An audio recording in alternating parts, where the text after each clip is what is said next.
Départ à destination de New York. Vol Transworld Airlines 603. Embarquement immédiat, porte numéro 32.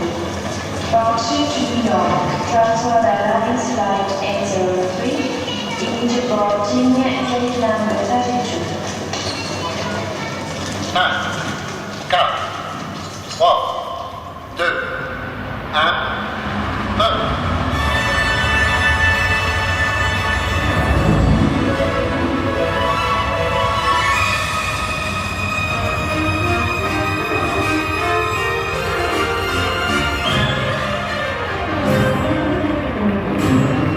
Bonsoir. Bonsoir à tous. Alors, on a froid aux mains, mais on a chaud au cœur. Et on est ici, nous sommes ici tous réunis pour deux choses. Il y a 100 ans, on délivrait la première licence de pilote à une femme, 1910, et comme par hasard, le 8 mars 1910, la journée internationale des femmes, il s'agissait de Raymonde Delaroche, actrice la nuit, notamment avec Sarah Bernard, pilote le jour. Elle pilotait l'avion de Charles Voisin, dont elle était la compagne. Et elle est devenue probablement la première femme pilote d'essai, malheureusement décédée après un accident dont elle était passagère. Et le pilote était un homme, malheureusement. Le deuxième exemple, très peu de temps après, c'est une femme qui s'appelait Bessie Coleman. Elle était femme, elle était noire, elle était américaine. Autant dire qu'elle est venue en France, terre d'accueil pour passer sa licence de pilote. Et comme elle était pour le droit des femmes, non seulement pour devenir pilote, mais tout simplement pour voter, son avion a été saboté par des extrémistes. Voilà quelques-unes de ces femmes qui ont eu le courage d'aller de l'avant et grâce à quelles on a aujourd'hui une voie toute tracée. Et toutes ces actrices et tous ces acteurs qui ont fait notre aviation, notre communauté dans laquelle on est réunis aujourd'hui, eh bien ça fait rêver. Je vous remercie. Ce matin, j'ai vu toutes nos pilotes qui se sont posés en avion de chasse, en avion de transport, en hélicoptère, et je me suis mis à pleurer. Pour plein de raisons, parce que c'était beau, parce qu'elles sont magnifiques, elles sont très courageuses, et qu'ensuite ça m'a fait penser, comme nous tous probablement, à Caroline Aigle, la première femme pilote de chasse qui s'est posée ici il y a quelques années et qui est toujours avec nous dans le cœur. On est là pour aussi un deuxième anniversaire, celui d'Aviation sans frontières, dont nous avons la chance ici d'avoir les fondateurs, ou deux des fondateurs, Gérald Similovski et Alain Youth, et ils vont donc parler de ces talents, de ce courage aussi, pour mettre leur professionnalisme pour des bonnes causes. Voilà, merci, c'est pour Aviation sans frontières. Donc on espère qu'on vous donnera un hall permanent pour que ça se continue toute l'année. Je voudrais que nous rejoignent ici Béatrice Vial, qui était pilote Concorde, qui est commandante de bord à Air France, Valérie André, première femme pilote générale, Valérie si vous voulez bien, Catel Boulanger, qui est, alors voilà, je laisse venir Général Valérie André, voilà, avec nos applaudissements, grand respect. Et vous avez dans le hall l'hélicoptère, son hélicoptère, son Bell, sur lequel elle a beaucoup opéré. Vous avez Catel Boulanger, vice-championne du monde de voltige, ici avec nous. Nadine Zanata, première femme pilote dans l'aéronaval. Nadine, elle est là? Nadine? Non? Oui? Nadine, voilà. On faut lui faire une petite place. Voilà. Jacqueline, tu nous fais une petite place, oui. Voilà. Pendant ce temps, Cindy Chambon, pilote de Super Frelon dans l'aéronaval. Elle est là. Les équipages des avions militaires ce matin, Mirage 2000 avec Marie Mac et peut-être ses assistants. Marie est là. Marie Mac, oui, elle est là. Et c'est pas la première fois qu'elle est avec nous, donc un grand merci Marie. Hélicoptère Gazelle de la Latte, avec Alexandre Le Guetter et son équipage aussi. Ils sont là, je ne les vois plus. Ils sont partis, oui, voilà. Oui. Vous avez le CASA 235, l'équipage du CASA, je ne le vois pas, ou le Fennec, donc, hélicoptère Fennec également. Oui.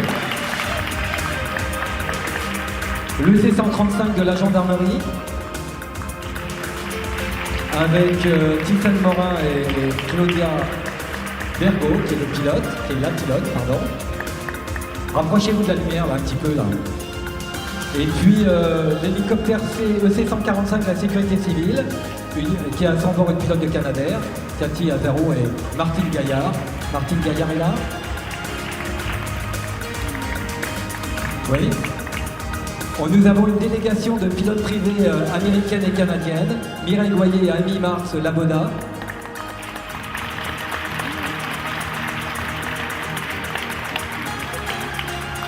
Voilà, vous avez une petite délégation de toutes ces femmes pilotes, civils, militaires, amateurs, professionnels. Un grand merci. Je veux en profiter pour remercier également Monsieur l'ambassadeur de la Fédération de Russie en France, accompagné de son épouse et des membres de son cabinet, et Monsieur Vadim Butko, qui est directeur général d'Aéroflot en France. Et puis encore un grand merci à Air France et à l'équipe Sky Team. Un merci, un grand merci à vous tous, ça nous réchauffe le cœur. Merci à vous.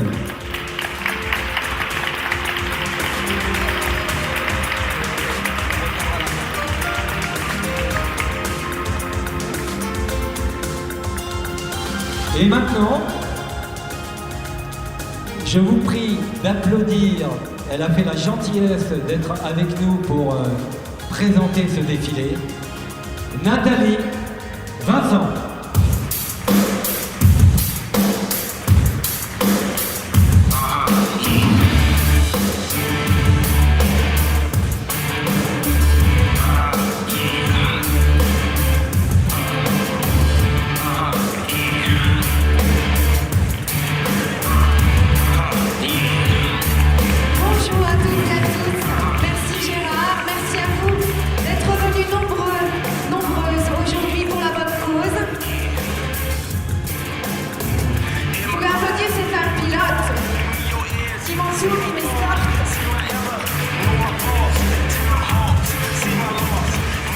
Oui, elles sont de vraies pilotes.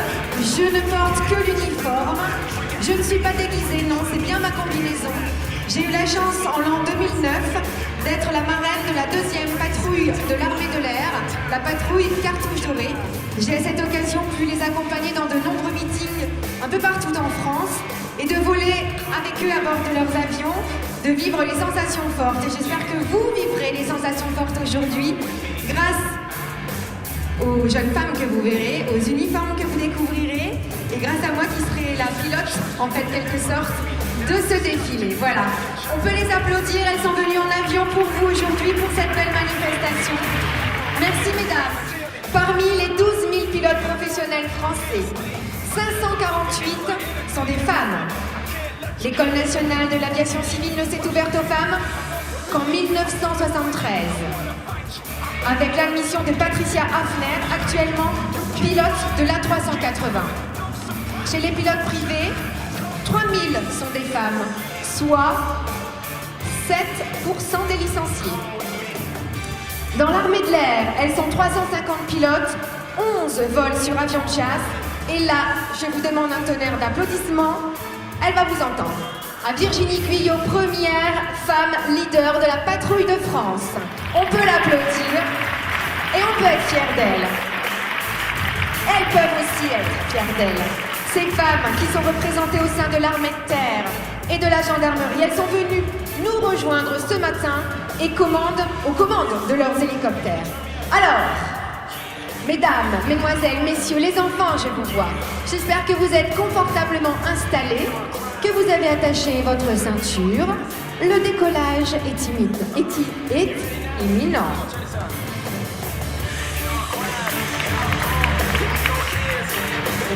La Marine nationale n'a pas pu nous envoyer d'appareil cette année, mais tous les équipages étant en mission. Alors, partenaire fidèle depuis 5 ans de cette belle manifestation organisée par le Musée de l'air et de l'espace, la Marine nous permet cependant d'ouvrir notre défilé.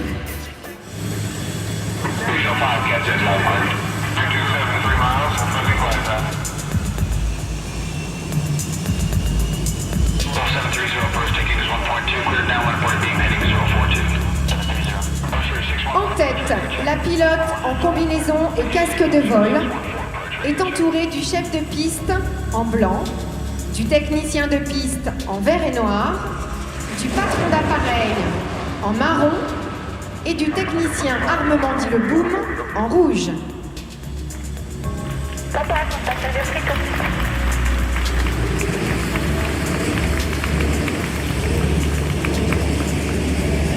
À présent, place à la grande saga de la mode au sein de l'aviation commerciale. Voici les plus belles collaborations entre couturiers et compagnies aériennes. Ensemble, ils participent à la promotion de l'élégance française au sein des compagnies. Les compagnies étrangères de l'alliance SkyTeam sont également représentées aujourd'hui.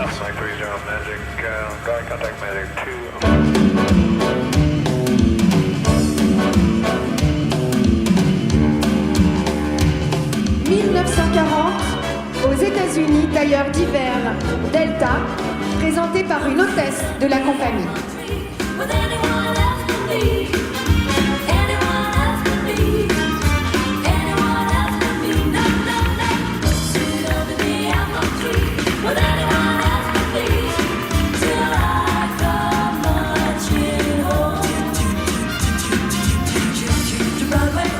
Retour en France. Les hôtesses de l'air ne sont pas encore des ambassadrices de la mode. Elles affichent des allures militaires. 1946, la petite maison de couture de Georgette Rénal réalise les uniformes des premières hôtesses de l'air pour Air France. La tenue est fonctionnelle, confortable, solide pour affronter des conditions de travail plutôt pénibles.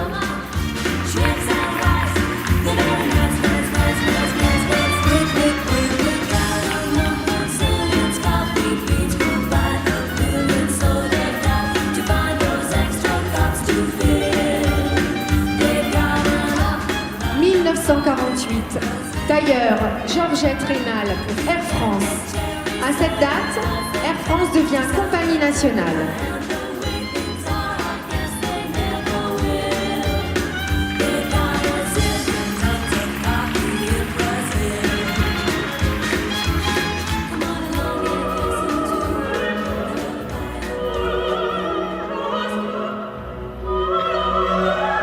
« 1951.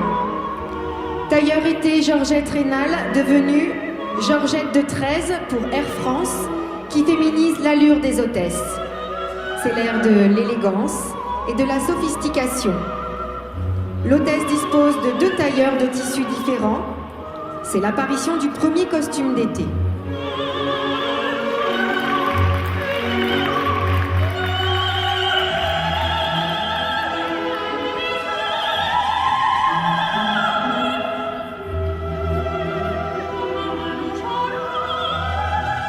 1954.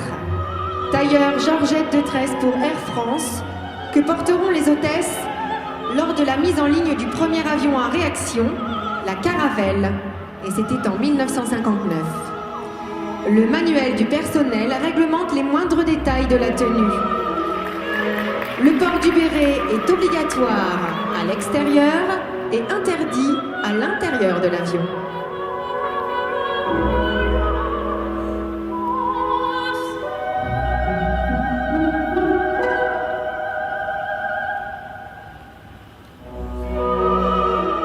« 1955.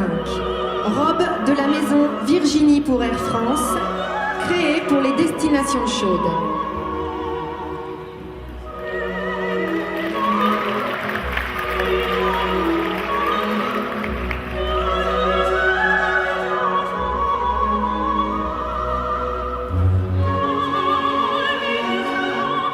« 1957. Saharienne délichétrite pour Air France. Portée uniquement sur l'Afrique du Nord par une douzaine d'hôtesses sur les courriers du réseau intérieur.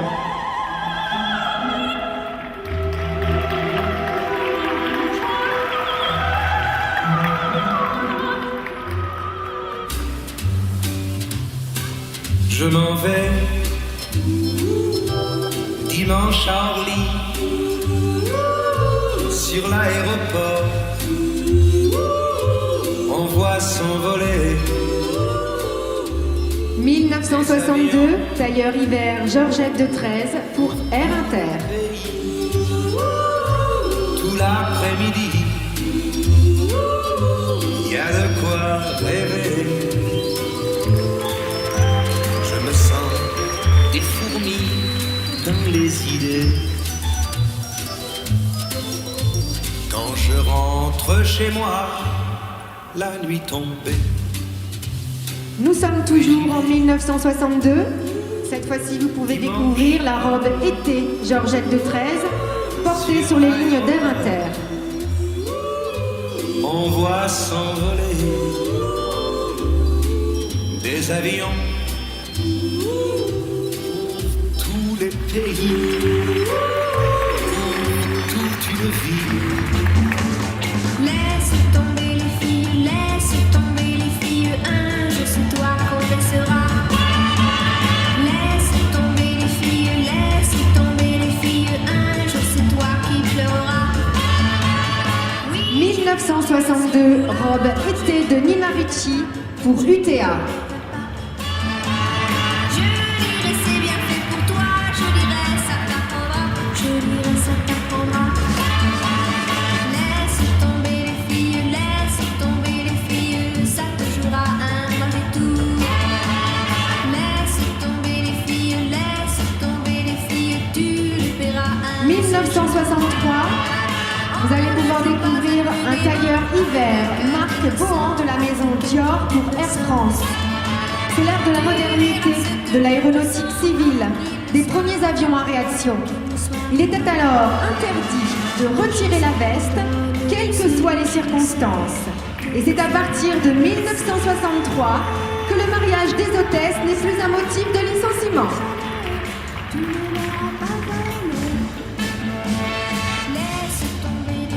Laisse tomber les filles, un jour c'est toi qu'on sera. Laisse tomber les filles, laisse tomber. Nous sommes toujours en 1963. Vous pouvez découvrir à présent une robe été marque Bohan de la maison Dior pour Air France. Personne d'autre que toi. Alors tu te rappelleras tout ce que je te dis là, tout ce que je te dis là.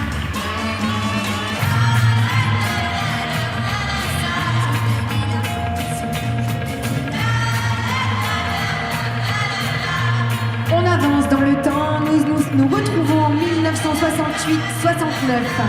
avec ce tailleur hiver Cristobal Balenciaga pour Air France. Air France va fournir à partir de ces dates les accessoires de la tenue, sacs, escarpins et gants.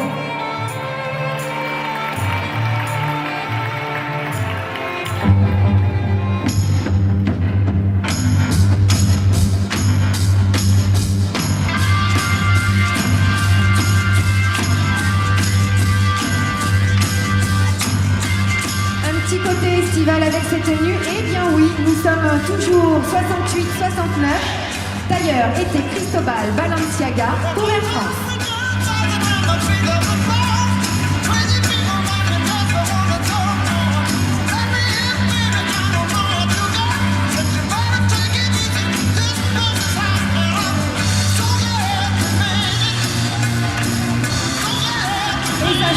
Du côté des États-Unis, 1968, outre-Atlantique, robe et manteau hiver pour Delta, présenté par une hôtesse de la compagnie. Dans les années 60, les uniformes de la compagnie s'inspirent du style Jackie Kennedy.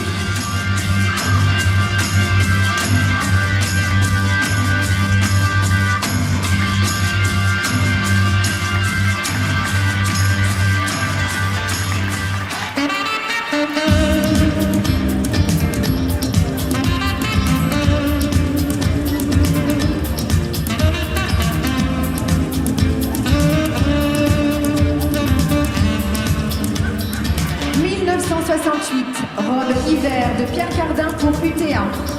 L'aéronautique se met au diapason de la mode futuriste lancée par de jeunes créateurs avant-gardistes. UTA commande alors son nouvel uniforme à Pierre Cardin.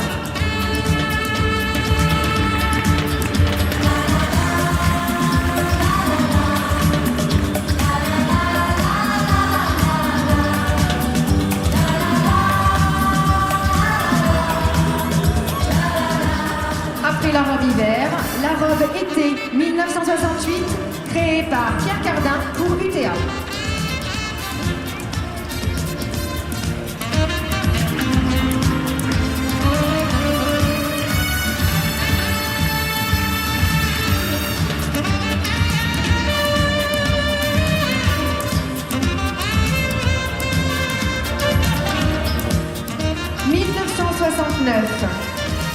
Robe chasuble Jacques Esterel, portée sur Caravelle pour Air Inter. La compagnie Air Inter exprime son modernisme en misant sur le dynamisme de la couleur orange avec Jacques Esterel.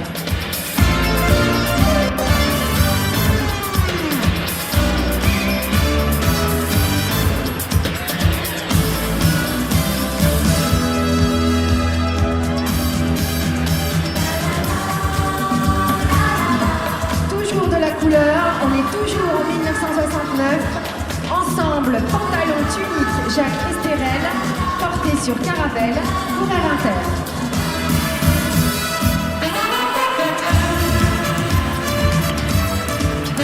Toute ma vie, j'ai rêvé d'être une hôtesse de l'air. Toute ma vie, j'ai rêvé d'avoir le ballon. Toute ma vie, j'ai rêvé d'avoir des talons. Toute ma vie, j'ai rêvé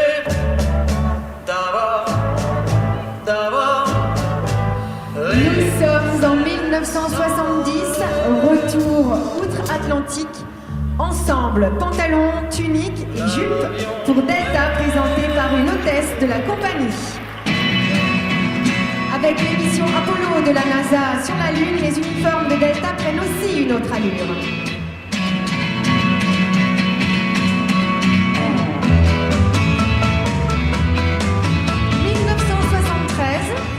Ensemble, pantalon André Courrèges pour UTA. UTA décide à cette époque de changer d'uniforme tout en voulant conserver l'éclatant symbole de son caractère inventif. Le pantalon fait alors son apparition dans la garde-robe de l'hôtesse française.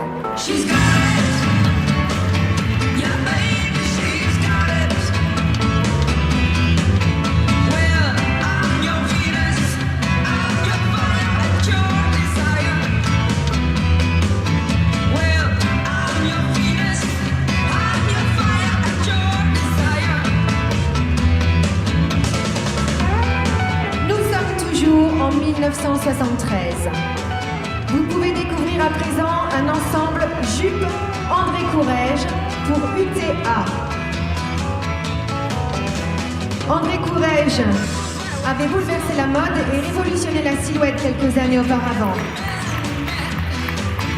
Il fait aussi penser aux femmes des mini-robes trapèzes qui dévoilent les jambes.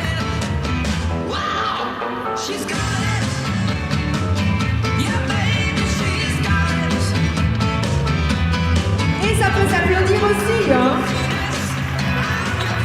C'est un fabuleux travail que d'aller rechercher tous ces uniformes depuis les années 50 jusqu'à nos jours et on continue à avancer dans les années.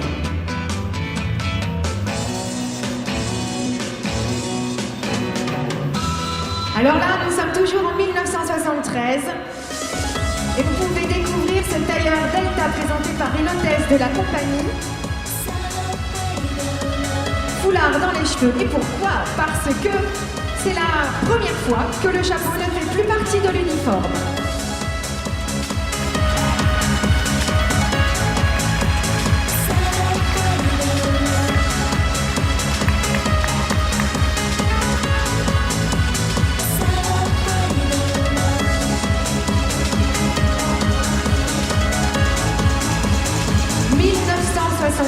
Première robe Concorde, créée par la maison Jean Patou, dont le directeur artistique est Angelo Tarlasi, assisté, écoutez bien, de Jean-Paul Gaultier pour Air France.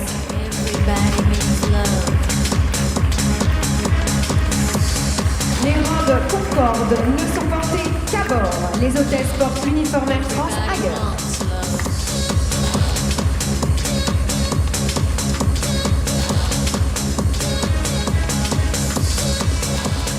1978, ensemble, demi-saison de la maison Carven pour Air France. Une nouvelle page de l'histoire des uniformes d'Air France s'ouvre avec plus de douceur de convivialité et de souplesse.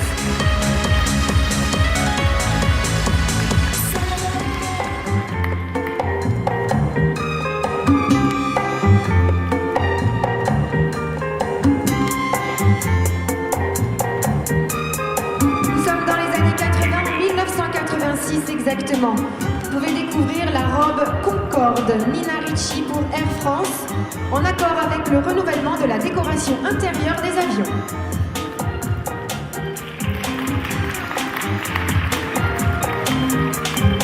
Supersonique, magnifique, très très court et très très chic.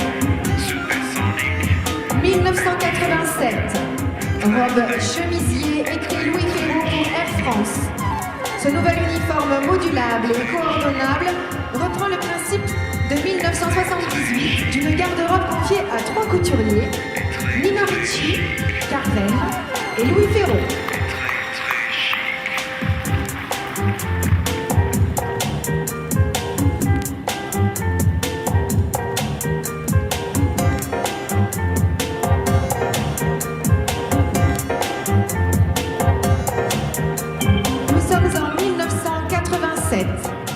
Robe chemisier dite frégate de Carven pour Air France. Cette robe est le modèle phare de la garde-robe. Supersonique, magnifique, très très court et très très chic. Supersonique, magnifique, très très court et très très chic. 1987, tailleur demi-saison dit Dauphin de Carven pour Air France.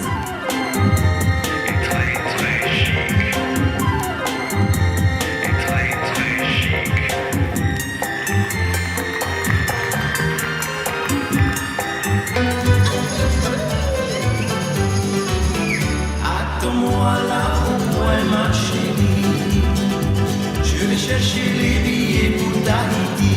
Et oui, 1990, robe fleurie Tahiti pour UTA. La surprise est au rendez-vous.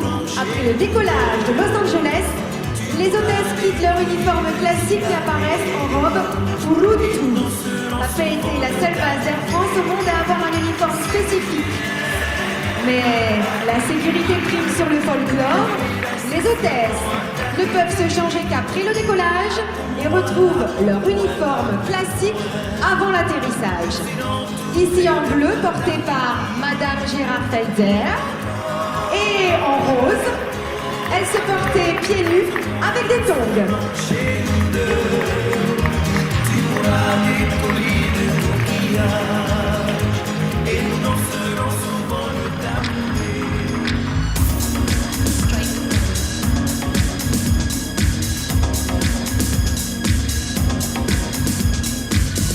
On garde la pause. En 1993, robe Concorde Nina Ricci pour Air France.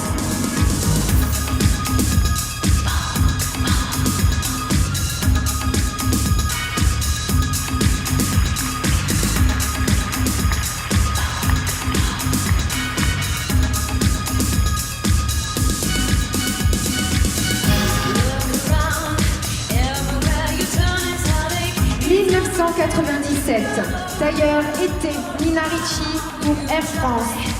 C'est l'heure du regroupement d'Air France avec UTA et Air Inter. C'est donc une garde-robe qui se recompose sur la base d'un vaste mixage pour donner une identité commune à l'ensemble des agents.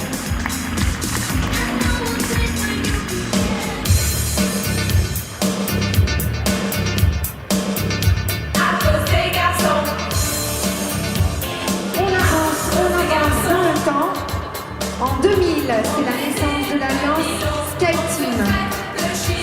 Sa signature, Caring More About You, pourrait être la devise de tout le personnel navigant. Voici le tailleur KLM.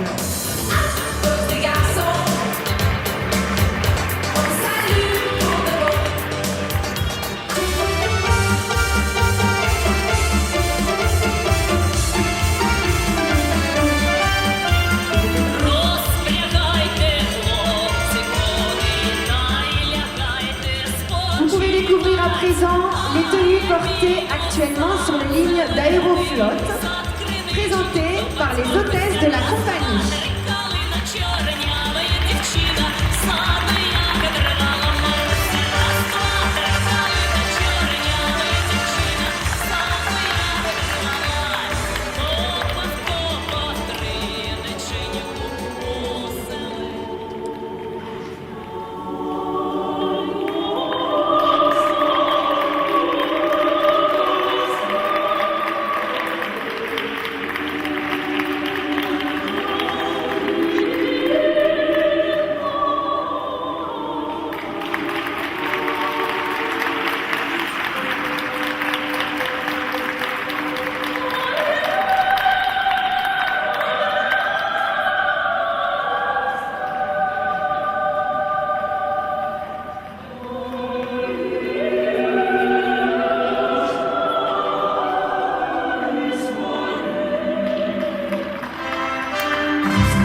Actuel d'Aéromexico.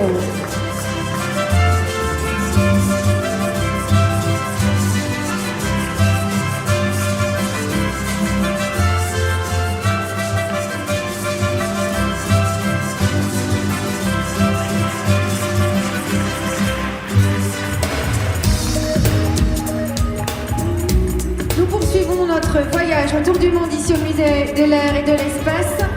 Vous pouvez à présent découvrir un tailleur actuel d'Alitalia. Siamo sempre all'America, guardiamo lontano, troppo lontano. Viaggiare è la nostra passione, incontrare nuova gente, provare nuove emozioni, restare amici di tutti.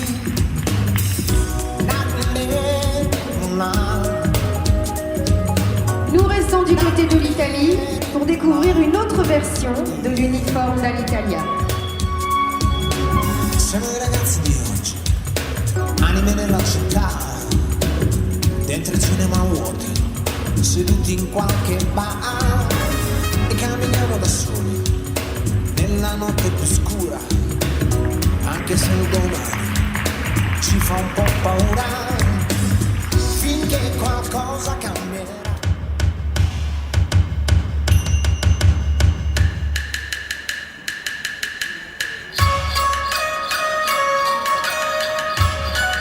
Vous l'avez compris, vous pouvez à présent découvrir un tailleur d'automne de China Southern Airlines.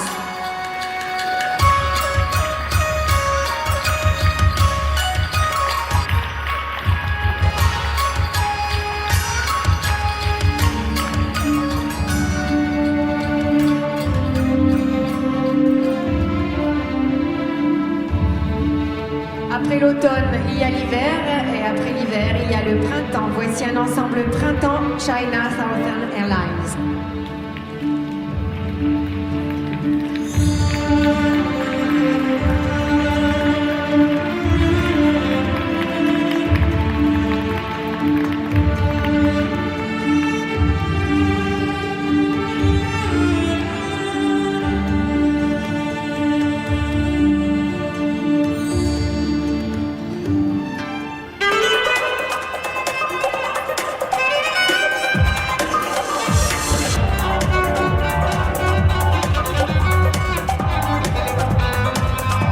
Sous vos applaudissements, ce tailleur actuel de Sech Airlines.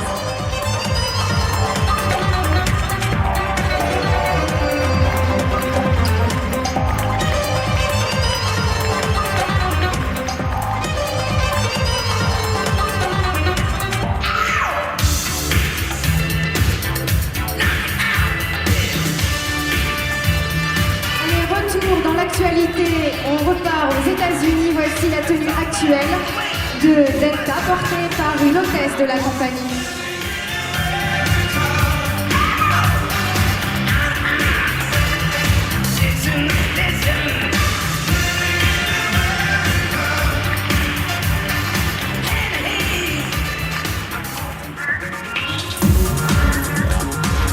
Allez, retour en France, un peu de chauvinisme. dynamisme, s'il vous plaît, avec ce tailleur demi-saison Christian Lacroix, porté depuis 2005 sur les lignes d'Air France.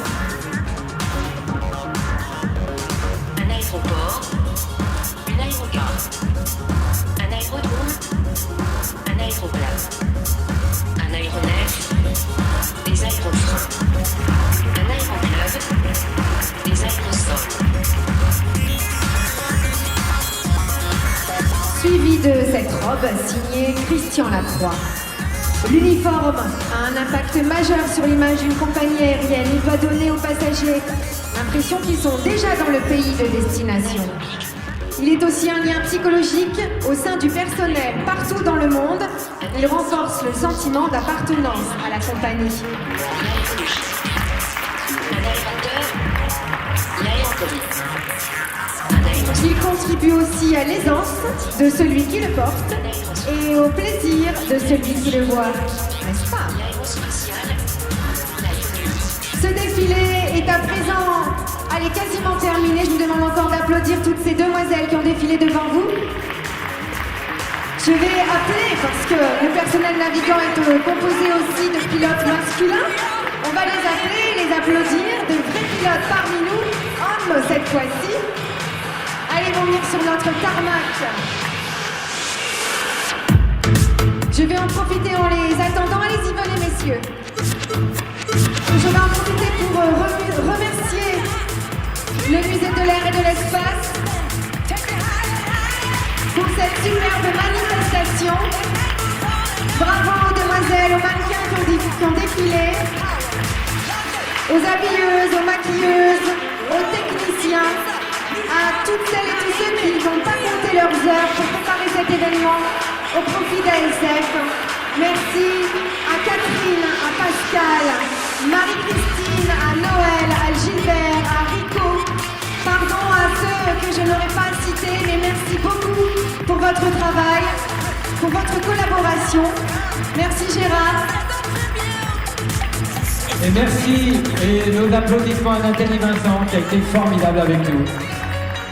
Alors pourquoi des pilotes masculins en uniforme? Parce que c'est une main tendue pour la parité et un hommage à ces femmes qui viennent nous rejoindre dans les cockpits. Merci à vous tous.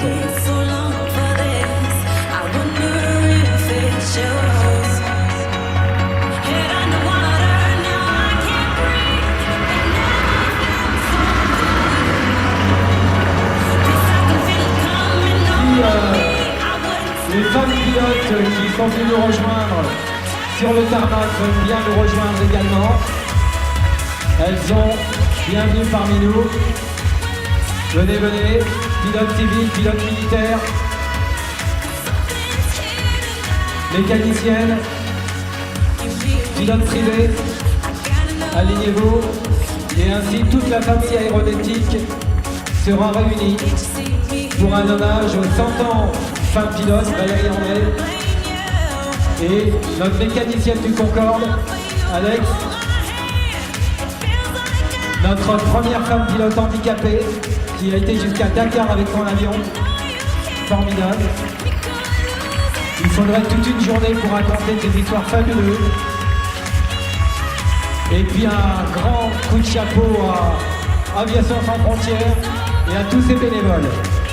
Merci à vous.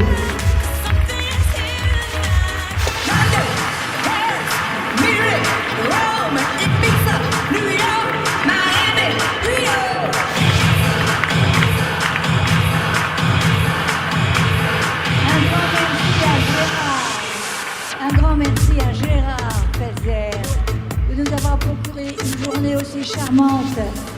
Merci d'avoir eu cette idée extraordinaire. J'étais un peu perplexe, mais je suis vraiment très impressionnée par toutes ces jeunes femmes qui sont des beautés. Ce sont des mannequins professionnels ou alors vous les avez choisis dans les compagnies. Elles sont superbes. Merci aussi de nous avoir donné le plaisir de voir des messieurs en uniforme. Cela nous aurait manqué. Merci, bravo. Merci Général Valérie André. Les techniciens là, venez nous rejoindre. Pascal. Catherine. Notre metteur en scène, Noël Ginefri. Vous venez à mes côtés là.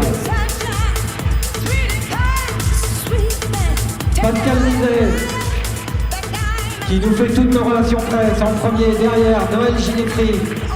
Catherine Barnoin, la grande professionnelle de cette mise en scène. Mesdames, un grand merci à vous, vous avez été formidables. Marie-Christine Poilpré et toute son équipe. Elle est où? Voilà, avec Clotilde et toute l'équipe féminine du musée.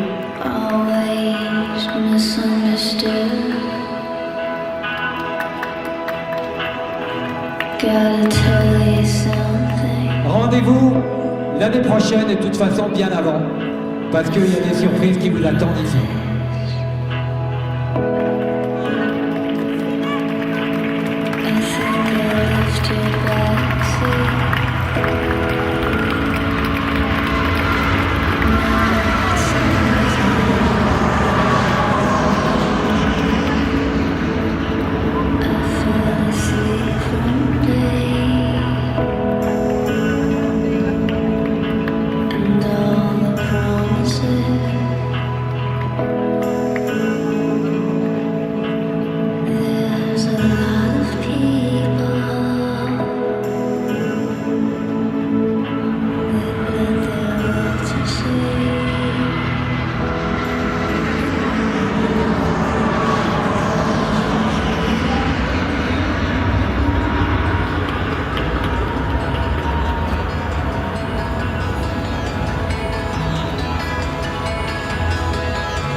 Nos pilotes vont pas tarder à repartir, remettre en route leurs avions, donc vous pouvez leur dire au revoir depuis le parking. Merci à vous.